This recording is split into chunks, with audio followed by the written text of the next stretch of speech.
बिहार के भागलपुर जिले के नवगछिया में कोसी नदी में मजदूरों से भरी नाव पलटने से बड़ा हादसा हो गया। राघवपुर तटबंध पर फ्लड फाइटिंग के काम में लगे 22 मजदूर नाव पर सवार थे, तभी अचानक नाव नदी में पलट गई।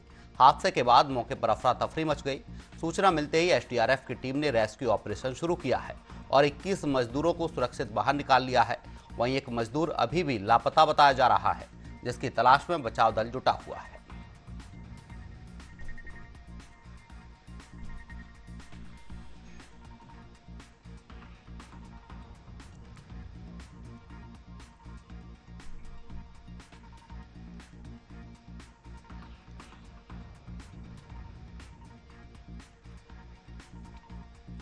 भागलपुर से खबर आपको बता रहे हैं, फ्लड फाइटिंग में लगे मजदूरों की नाव पलट गई। कोसी नदी में नाव पलटने से चीख पुकार मच गई है। 22 मजदूर इसमें सवार थे, किसका रेस्क्यू किया गया है। वहीं एक मजदूर अभी भी लापता है।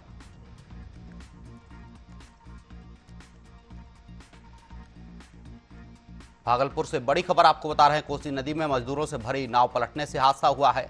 22 मजदूर इसमें सवार थे, जिसमें से 21 का रेस्क्यू किया गया है। बाकी एक मजदूर अभी लापता है, जिसका रेस्क्यू लगातार जारी है।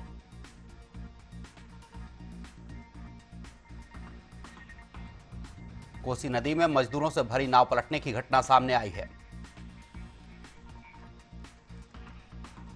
इस पर ज्यादा जानकारी के लिए आउटपुट हेड कपिल भार्गव हमारे साथ लाइव जुड़ गए हैं। कपिल, भागलपुर से खबर है जहां पर बड़ा हादसा हुआ है। नाव पलटने की वजह से 22 मजदूर इसमें सवार थे, जिसमें से एक अभी भी लापता है। क्या कुछ जानकारी है?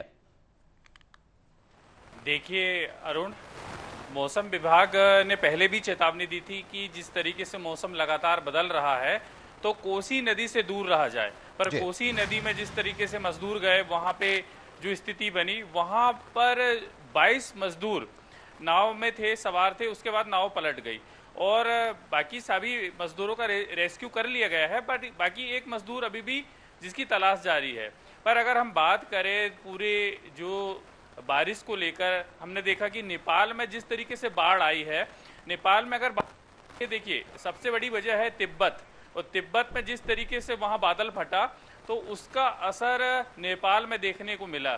तो नेपाल में अगर हम देखें तो भोटोकोशी एक नदी है जो इससे सबसे ज्यादा प्रभावित हुई है, जहां जिसका पानी लगातार बढ़ते गया और वो पानी के कारण लगातार जल स्तर आगे मतलब बढ़ते गए। तो जो इसका प्रभाव है सबसे ज्यादा रसूबा जो इलाका है वहां पे देखने को मिला, जिसमें कई गांव चपेट में आए हैं। 1000 से ज्यादा लोग लापता हैं, 8 लोगों की मौत हो गई है।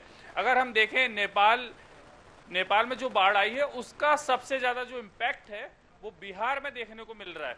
बिहार में अगर देखें तो कोसी नदी है, उसके बाद मंडक नदी, जिस पर इस बाढ़ का असर होगा। लेकिन कपिल, देखा जाए पहली बार नहीं है, बाढ़ जैसे हालात हर साल बनते हैं और प्रशासन की तरफ से लगातार कहा जाता है कि लोगों को जागरूक किया जा रहा है, लोगों को सतर्क किया जा रहा है। बावजूद ऐसे हादसे होते हैं और बाढ़ की वजह से लोगों को परेशानियों का सामना भी करना पड़ता है। सुधार की स्थिति क्यों नहीं हो पा रही है? बिल्कुल सही बात है। लगातार अगर हमने देखा, इससे पहले भी असम में बाढ़ आई थी। बाढ़ आने से पहले भी वहां पे जब चुनाव हुए थे तो सरकार ने वादा किया था कि इस तरीके से जो सिचुएशन बनेगी उसको हैंडल किया जाएगा। पर लगातार अगर हम देखते हैं तो बिहार सबसे ज्यादा प्रभावित रहता है बाढ़ के कारण, भारी बारिश के कारण। जिस तरह जो गाँव में पानी घुस जाता है और वहाँ मवेशी डूबते हुए दिखते हैं हमको, लोग प्रभावित होते हुए समझ में आते हैं। तो बाढ़ को लेकर एक स्पष्ट प्लान मुझे नहीं लगता अभी तक कुछ बनाई है सरकार ने कि किस तरीके से नियंत्रण होगा, बचाव कार्य होगा। मौसम विभाग अलर्ट जारी जरूर करता है, पर एक स्पष्ट प्लान, एक स्पष्ट रणनीति सरकार की तरफ से नजर नहीं आती है। कपिल, जिस तरीके से देखा जाए बिहार की अगर अपन बात करें, बिहार में जो नदियां हैं वो उफान पर रहती हैं, उस दौरान जो नदी के आसपास के इलाके के लोग हैं वो उससे प्रभावित होते हैं, उनको नुकसान होता है, उनके पशु बह जाते हैं, आर्थिक नुकसान भी होता है। बावजूद सरकार कहती है कि दूसरी जगह शिफ्ट क्यों नहीं किया जा रहा। अगर हर साल वही स्थिति देखने को मिल रही है, हर साल लोग वहाँ इतने प्रभावित है, तो उन लोगों को वहाँ से दूसरी जगह सरकार शिफ्ट क्यों नहीं कर पा रही है? देखिए अरुण, अगर हम देखें बिहार की बात करें तो बिहार लगातार बाढ़ से प्रभावित रहा है। कोसी नदी का जलस्तर, उसके बाद मंडक नदी का जलस्तर लगातार बढ़ता है। तो ऐसे कई इलाके हैं जैसे कि पश्चिमी चंपारण, पूर्वी चंपारण, गोपालगंज, बैसाखी, सीतामढ़ी, शिवहर, उन इलाकों में बाढ़ सबसे ज्यादा आती है। अब ये समझ से परे है कि लगातार हम हर साल दर अगस्त के महीने में, जुलाई के महीने में देखते हैं कि बाढ़ लगातार बिहार को चपेट में लेती है।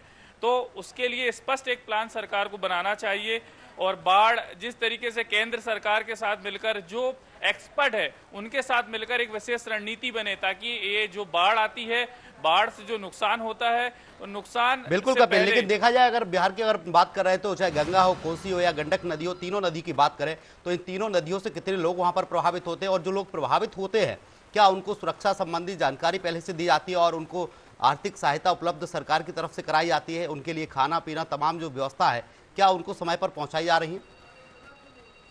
बिल्कुल अरुण, देखिए बाढ़ को लेकर एक स्पष्ट प्लान सरकार की तरफ से है कि मुआवजा दिया जाता है और प्लान बनाया जाता है। एसडीआरएफ, एनडीआरएफ, पुलिस को अलर्ट किया जाता है, पर उससे एक स्पष्ट प्लान नहीं है ये। इसके लिए एक स्पष्ट प्लानिंग की जरूरत है। पूरे केंद्र सरकार के साथ मिलकर राज्य सरकार का तालमेल हो और एक बेहतरीन प्लान तैयार किया जाए कि जो बाढ़ आती है, लगातार हम देखते हैं कि अगस्त के महीने में बाढ़ आती है, जुलाई के महीने में बाढ़ आती है, सितंबर के महीने में बाढ़ आती है।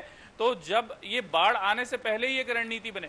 बट अगर हम देखें तो ये बाढ़ जो आना है एक प्राकृतिक आपदा जरूर हो सकती है, पर इसको प्लानिंग से, केंद्र सरकार की मदद से, राज्य सरकार के सहयोग से एक स्पष्ट प्लानिंग बनाकर इससे जो नुकसान होता है उस पर हम अंकुश लगाया जा सकता है। बिल्कुल कपिल, कहीं ना कहीं देखा जाए तीनों नदियां उफान पर होती है, वहां पर जो आसपास के निचले इलाके के लोग हैं उनको कहीं ना कहीं नुकसान झेलना पड़ता है, चाहे वो आर्थिक नुकसान हो, चाहे उनकी फसल की बर्बादी हो।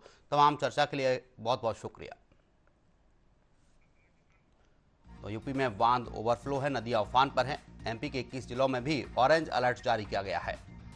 लगातार हो रही बारिश की वजह से नदी नाले उफान पर चल रहे हैं। छत्तीसगढ़ में अगले 24 घंटे बारिश का अलर्ट जारी किया गया है।